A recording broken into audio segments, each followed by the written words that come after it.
السلام عليكم ورحمة الله. هنبدأ النهاردة نتكلم عن الديزنيا والكف والهيموبتس. موضوع صغير كده وبسيط وإيه، هيخلص بسرعة يعني إن شاء الله. تمام. أنا بستخدم البرزنتيشن بتاع الدكتور عشان حلوة بصراحة، يعني مش محتاج أعمل برزنتيشن. فالمهم، إيه هي الديزني؟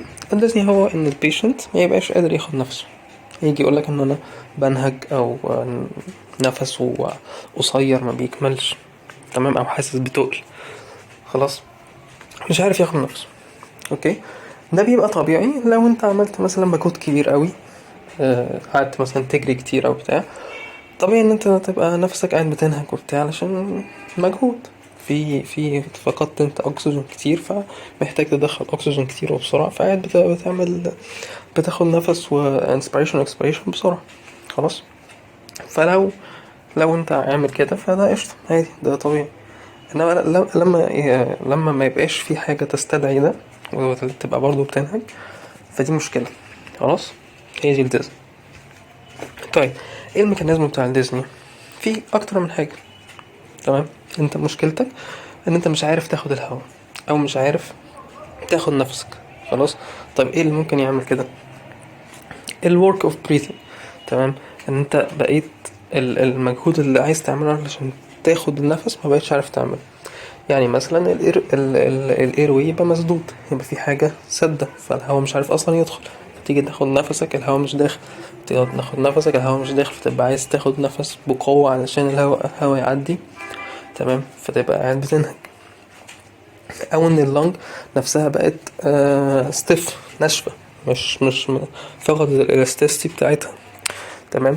او اللنج عايزه اكسباند بس في حاجه منع الاكسبانشن بتاعها ده، خلاص. فدي كلها حاجات ميكانيكال، مش اللنج مش عارفه، يا اما الهواء مش عارف يدخل، يا اما اللنج هي اللي مش عارفه تاكسباند عشان تدخل الهواء، يا اما مشكله في اللنج نفسها، يا اما حاجه منع ان هي تاكسباند.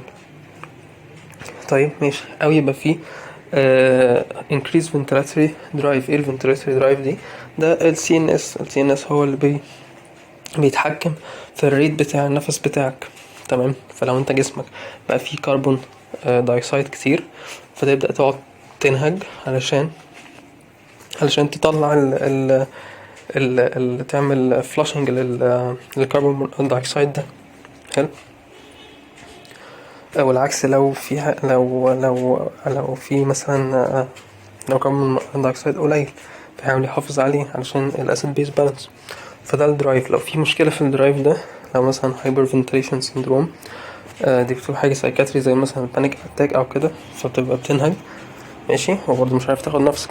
او يبقى فيه مشكله في الفنتليشن، النسبه بين الهواء اللي رايح للكدني، لا الكدني ايه، الهواء اللي رايح لللنج والدم اللي رايح لللنج، تمام.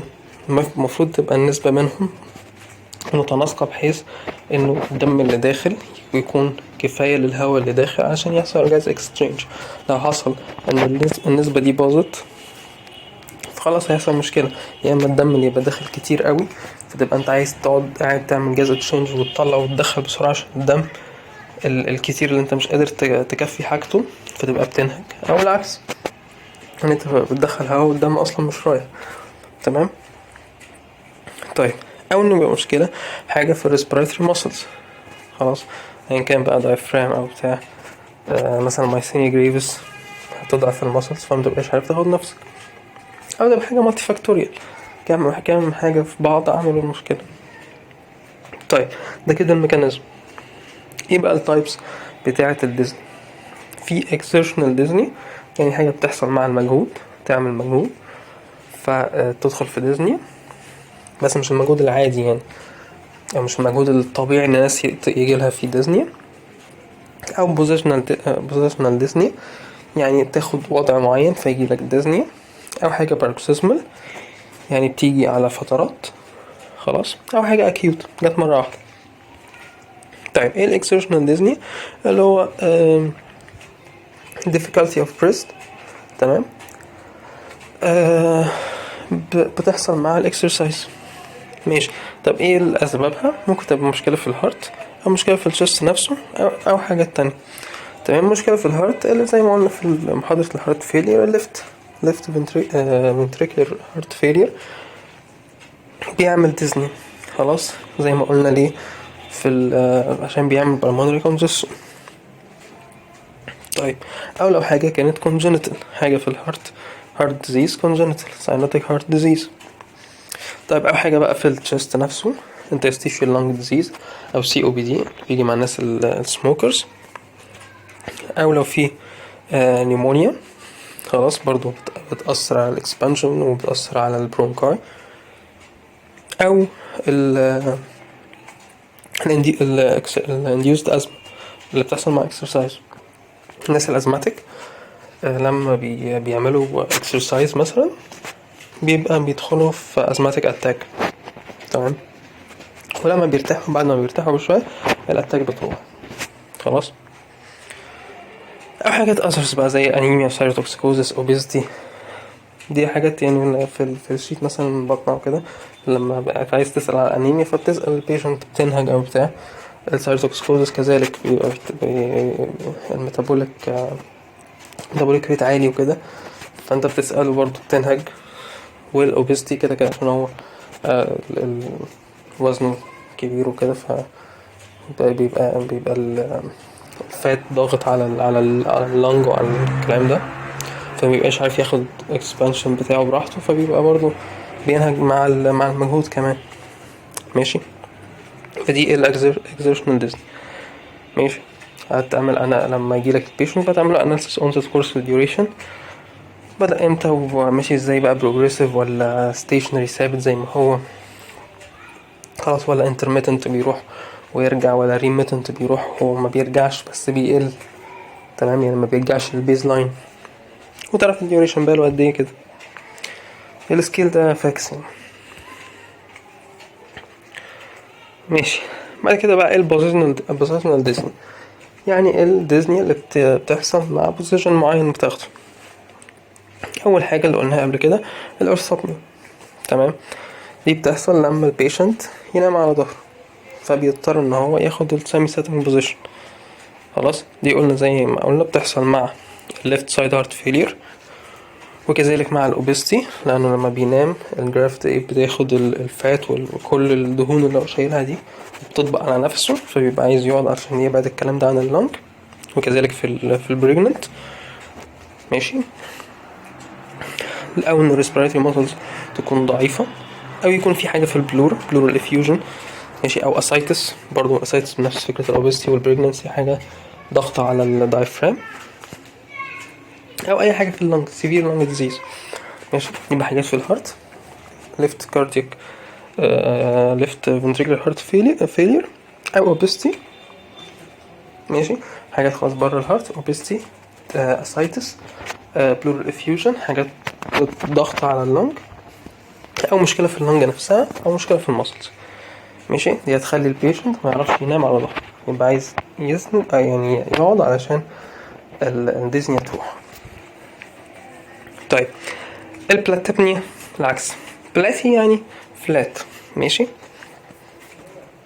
فده بيشنت وهو واقف او وهو قاعد ما يبقاش عارف ياخد نفسه لما ينام على ظهره يرتاح. تمام. دي بتحصل مع الرايت تو ليفت شانتنج لما الدم يتنقل من الناحيه اليمين للناحيه الشمال في القلب. خلاص زي لو في مثلا في دي او اس دي سبتال ديفكت عند الاتريوم او عند الفنتركل. ماشي. الحته دي الدكتور لما شرحها وقعد يشرح السبب هو اصلا ما كانش فاهم. تمام. فانا بصراحه مش فاهم بس يعني ملخص الموضوع والحته اللي هنحفظها علشان تبقى في دماغك ان هو لما بينام لما قصدي بيقعد الجرافتي بتخلي ان البلود يمشي من يروح لللونج بيز. تمام. وده بيخلي ان بيسوق الشنطنج يعني بيخلي الشنطنج يحصل اكتر. ليه والله ما اعرف. تمام. بس يعني اعديه هو برضو ما عرفش يشرح. طيب التريب ابنيا ان هو على جنب معين مثلا على جنبه اليمين فيحس انه مش قادر ياخد نفسه يتنقل على جنبه الشمال ياخد نفسه كويس. ماشي. دي تبقى حاجه مشكله في السايد اللي هو اللي مش عارف يقعد عليه. خلاص. بس بتتحسن على الجنب التاني، بتبقى حاجة unilateral lung disease في الناحية على حسب، ممكن تبقى في الناحية البايظة، هي اللي مش قادر ياخد عليها مش قادر يتنفس عندها، أو العكس. تمام، على حسب الكوز يعني. في بقى الباروكسيزمال ديزني اللي هي بتيجي في اتاكس. ماشي، دي بقى بتحصل في البرونكيال ازمة. البرونكيال ازمة عبارة عن اتاكس.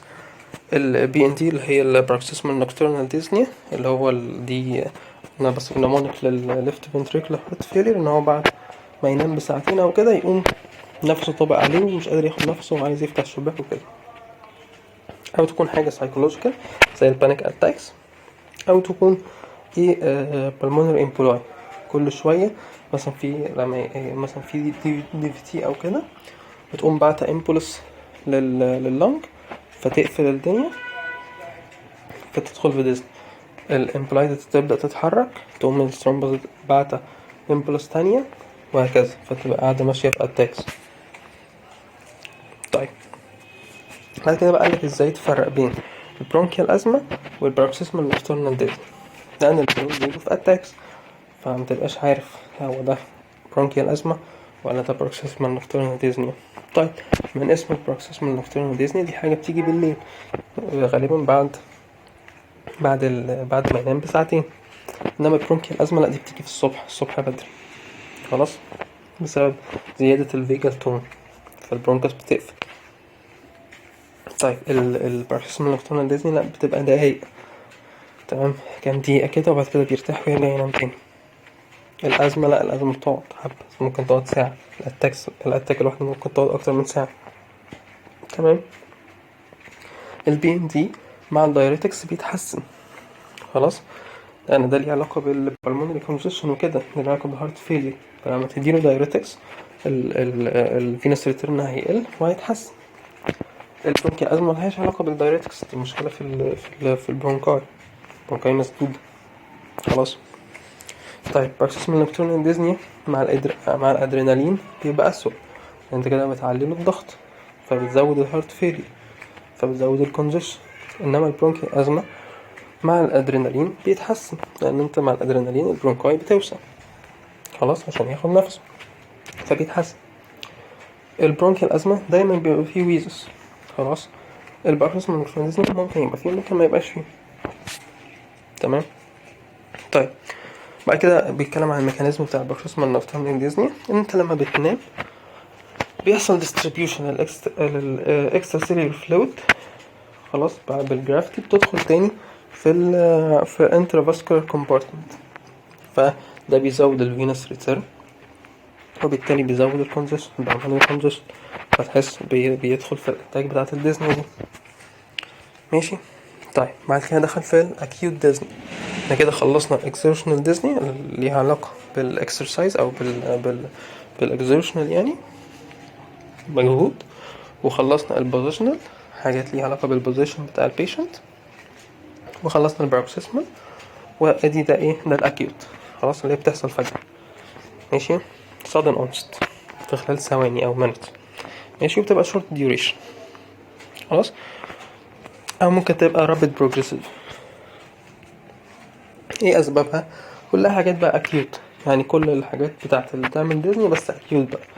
فهارت فيلير كان بيعمل ديزني، ماشي، acute heart failure يعمل ديزني، acute left ventricular يعمل ديزني، acute bronchial asthma تعمل ديزني. ماشي، حاجة psychological تعمل acute برضو. pneumothorax، حد مثلا اخد ستاب او كده فالبلورة اتفتحت ودخل الهواء فضغط على اللنج فدخل في ديزني، بتحصل بسرعة. ماشي. سترومبو امبوليزم، امبولاي دخلت قفلت البلاد سبلاي او فعملت كونجيشن على اللنجز، فدخل برضو في ديزني. ماشي. او حاجة بقى دخلت في اللارynx، في الابر ريسبيراتوري تراكت قفلته.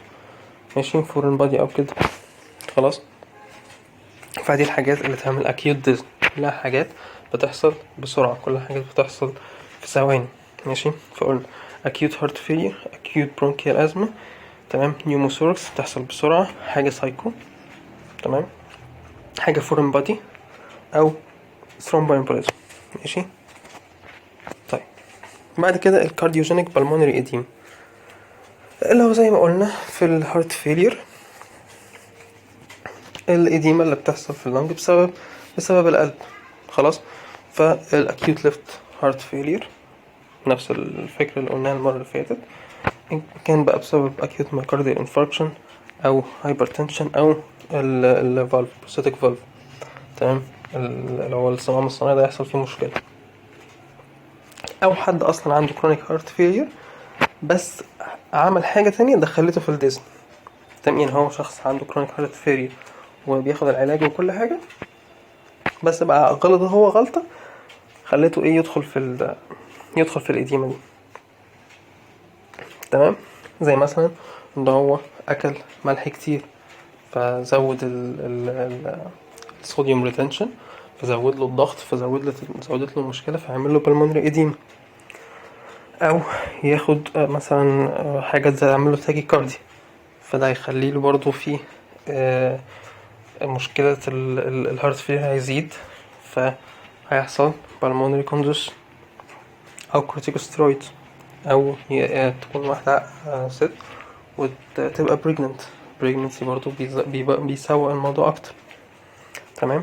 او حد اخد IV fluid واخد infusion كتير، فده بيزود الفينوس ريتيرن، فيزود البريلود، بيزود الهارت ريت، بيزود البلمونري كونجس. خلاص. طيب دي كانت الديزني. بعد كده ندخل عن الكح. تمام. هو الانسان لما بيكح بيعمل ايه؟ بياخد نفس طويل، يعمل كده وبعد كده يكتم النفس ده ويقوم ايه مطلعه مرة واحدة. خلاص. فديب انسبيريشن، اخد نفس وقفل الجلوتس علشان البريشر يعلى، واكسبيريشن جامد مرة واحدة ويفتح الجلوتس. تمام. عشان يطلع بقى الحاجة القوية دي. خلاص. طيب ايه اسباب الكف او ايه الباثوجينيسيس بتاع الكف؟ يا اما حاجه عملت irritation السنتر بتاع الكف في المخ، او حاجه عملت irritation للفيجا ريسبتورز الايه في الديفرنت سايتس اللي بقى يحصل نتيجه لده ريفلكس بالكف. تمام. كلها مناطق منطقيه جدا: تراكيه، لارynx، برونكاي. ماشي. لارنكس وتراكيو برونكاي، الفيولاي، اللنج نفسها. ماشي. الفارنكس برضو. حلو. في بقى اماكن غريبه زي المننجيس والاير والسبلين. ماشي. البلورا برضو بيبقى فيها ريسبتورز، فيجر ريسبتورز. خلاص. في اي مكان من دول عملت فيه irritation، خلاص، حاجه بقى وقفت في زورك، حاجه وقفت في التراكيه، حاجه دخلت في البرونكاي، حاجه دخلت الفيولاي، مشاكل في المننجيس، حاجه في الود، حاجة في السبلين. تمام. كل ده هيخليك تدخل في كف. ماشي. ايه الكوزس؟ قلنا حاجات في سنترال حاجات بقى مشاكل brain abscess, brain tumor, encephalitis, intracranial hemorrhage، كلها حاجات في السنتر. او حاجات ريفلكس. قلنا بقى كل الحاجات، كل الاماكن اللي قلناها دي المشاكل اللي فيها larynx، ممكن يبقى فيه foreign body، ممكن يبقى فيه laryngitis. تراكية برضه نفس الكلام، foreign body أو tracheitis أو tumor. bronchial foreign body bronchitis. alveolar pneumonia lung abscess. blur ممكن يبقى فيها pleurisy. ear otitis media تخليك تكح. حاجة في الفارنكس برضه foreign body أو جرد. حاجة في المننجيس meningitis. حاجة في السبلين splenitis. تمام. فهي كل الحاجات اللي قلنا فيها vagal receptor يحصل فيها اي irritation تدخلك في ريفلكس. كلها اماكن منطقيه تماما. كل الريسبيراتوري تراكت فيه فيجا ريسبتور والفارنكس. تمام. والبلور. وفي بقى اماكن غريبه زي المننجيس والاير والسبلين. تمام. طيب اناليسيس: واحد جالك بيكح onset وكورس duration. ماشي. ومعاه معاه سبيوتم او يعني برودكتيف ولا دراي. تمام. قال لك دراي كان بها، قال لك في expectoration، تعرف بقى تاخد منه الاناليسيس للاكسبكتريشن برضو onset وكورس duration، وتعرف شكله عامل ازاي، كميته قد ايه بيزوده ايه بينقصه، تمام. في بوزيشن بيعدله، في بوزيشن بيبوظه، بينزل معاه دم ولا لا، وهكذا. ماشي. فنيجي بقى للايه، لشكله او للكونسيستنسي بتاعته. هو لو ووتري وقلنا في فراسي يعني رغاوي وفي دم، ده بس نمونيك للليفت سايد هارت فيلير. خلاص ماشي. طيب لو ميكويد عبارة عن ميوكس مخاط بس، ده برونكايتس. طيب لو كان ميوكوبرلنت ميوكس وكمان في بس، يبقى ده برونكايتس لانه في ميوكس واكيوت بقى حاجه بتحصل دلوقتي عشان ده في بس، تمام. انما الكرونيك برونكايتس خلاص الموضوع كرونيك، ما فيش حاجه، ما فيش ديزيز قائم حاليا، فما فيش بس، فبيبقى ميوكويد بس. انما ميوكوبرلنت فده بس ميوكس، يبقى ده حاجه في البرونكس، واكيوت يبقى اكيوت برونكايتس، تمام. طيب ما فيش ميوكس بس فيه بس، ودي حاجه جوه في اللنج، تمام. ماشي. سبيروز اوف لانج ديزيز او برونكوكتيزس، تمام. كاسيوس ماتيريال تي بي على طول. طيب شوكليت، حاجه لونها زي لون الشوكليت، ده اميبيك لانج ابسس، كنا دخلناه في البارا في الريسبيراتوري، ان الاميبا في لما تروح اللنج بتخلي الباس بيبقى لونه لونه براونش، تمام، فيبقى شوكليت. طيب ايه الاسوشيتد سيمبتومز مع حاجات نون كارديو بالمونري، يعني ملهاش علاقة لا بالقلب ولا باللنج؟ النك ستيفنس، ده مننجايتس، تمام. تينيتس يبقى دي حاجة بسبب الإير. حاجة ليفت هايبوكوندريال بين يبقى ده سبلين.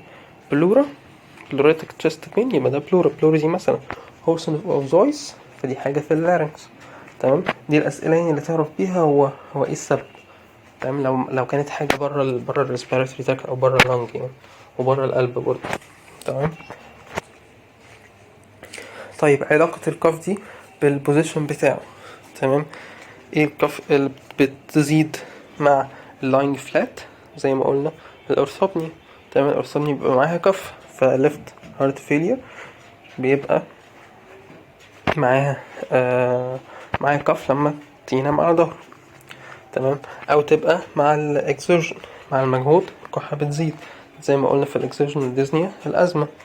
خلاص الناس الازماتيك لما بيعملوا مجهود الديزنيا بتزيد والكف بتزيد، تمام. او يكون بقى حاجة ليها علاقة بالليل والنهار، ماشي. الناس السي او بي دي اول ما بيصحوا بيقعدوا يكحوا، خلاص. كرونيك برونكايتس برضو اول ما بيصحوا بيقعدوا يكحوا. طيب الناس اللي بتكح بالليل ده بيبقى فيه الازمة، تمام. كحتهم بتزيد بالليل وهم نايمين.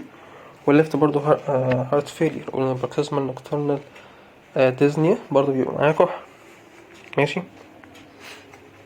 اللي بيتحسن مع الاجازة، تمام، يعني اخد اجازة من الشغل فالكحة قلت، يبقى ده اوكيوبيشنال، يبقى هو مثلا شغال في مصنع او كده واللي بيشم أبخرة بتدخله في أزمة، فهو طول ما هو شغال بيكح. أول ما يقعد بقى يوم الجمعة كده يستريح في البيت مع ايه الكحة تروح. طيب اللي بتيجي مع أو بعد البلع يبقى دي حاجة ليها علاقة بالفارنكس، خلاص ماشي. يبقى دي associated symptoms بحيث تعرف الكحة دي ايه سبب. فأخدنا الأول اللون بتاع السبيوتم، وعرفنا كل لون ممكن يعبر عن ايه، او كل لون وكل consistency تعبر لك عن ايه، ماشي. بعد كده اخدنا ايه علاقته بالبوزيشن، وعلاقته بالاكزertion، وعلاقته بالليل والنهار، خلاص. ولو في اجازات، ولو في حاجة مع البلع، عشان تعرف ان ايه سبب الكحة ايه، ماشي. دي كانت الكحة. نيجي بقى في الهيموبتسيس. ايه الهيموبتسيس؟ ان انت تكح دم، خلاص. يكح دم. ازاي تفرق بين الهيموبتسيس والهيماتيمسيس؟ ده موضوع كبير، ماشي. الهيموبتسيس بيبقى معاه كحة، الهيماتيمسيس ده اللي هو بيرجع دم بيبقى معاه نوزي، خلاص. الهيماتيمسيس بيبقى فيها اجزاء من الاكل، خلاص. انما الهيموبتسيس ممكن يبقى فيها سبيوتم، يا اما ما يكونش فيها، يعني ان تبقى دم بس او دم وفيه سبيوتم، ماشي. طيب تسأل عن ايه؟ تسأل عن كمية الدم ده ولا بتجيله numbers of attacks، وهو فرانك هيموبتيسيس يعني دم بس، ولا ولا سبيوتم وفي يعني في شوية دم. طيب ايه الكوزز بقى بتاعة الهيموبتيسيس؟ ان البيشنت يكح دم، تمام، يا اما حاجة بتبوظ قاعدة بتعمل ايروجن في التيشوز وايروجن في الفيسلز، يا اما مشكلة اصلا في الفيسل نفسه، يا اما مشكلة في دمه، هو ما عنده مشكلة عنده بليدنج مثلا، تمام. طيب فندخل في حاجات بتعمل ايروجن للفيسلز وللتيشو. الانفكشن زي التي بي واللنج ابسس، الايروجن للتيشو وللفيسلز، او حاجه نيوبلاستيك برونكوجينيك كارسينوم قاعده بتعمل ايروجن، ماشي. او يكون في حاجات الفاسكولار، هو مشكله في الفيسلز نفسها، ماشي، زي الرابشر بتاع الاورطه، الاورتيك انيوريزم حصل فيه رابشر، تمام. او مشكله بلاد ديزيز، هو عنده تندنسي للبليدنج، عنده او اوفردوز انتي كواجيليشن فدخل في بليدنج، تمام. او حاجه اوتو. طيب بلوتنج سبيوتم، يعني سبيوتم وفيه دم، ده بيبقى مع التي بي، بيبقى مع الليفت هارت فيلير، زي ما قلنا السبيوتم بيبقى شكله عامل ازاي، ووتري فراتي وفيه دم، تمام. بيبقى مع البرونكايتس سبيورتيف لانج ديزيز او لانج سندروم، والبرونكوجينيك كارسينوم، تمام. يبقى التي بي والبرونكوجينيك كارسينوم ذكرناهم في الهيموبتيسيس الفرانك اللي هو دم كتير، وكمان برضو في السبيوتم وفيه دم، ماشي. طيب ايه المانجمنت بتاعه؟ سكيور الاير واي علشان ما يحصلش ان الدم يترد تاني او كده، وريساسيتيشن ظبطوا بقى الاي بي سيز وكده، وتريتمنت للكوفيد. بس كده خلصنا، شكرا.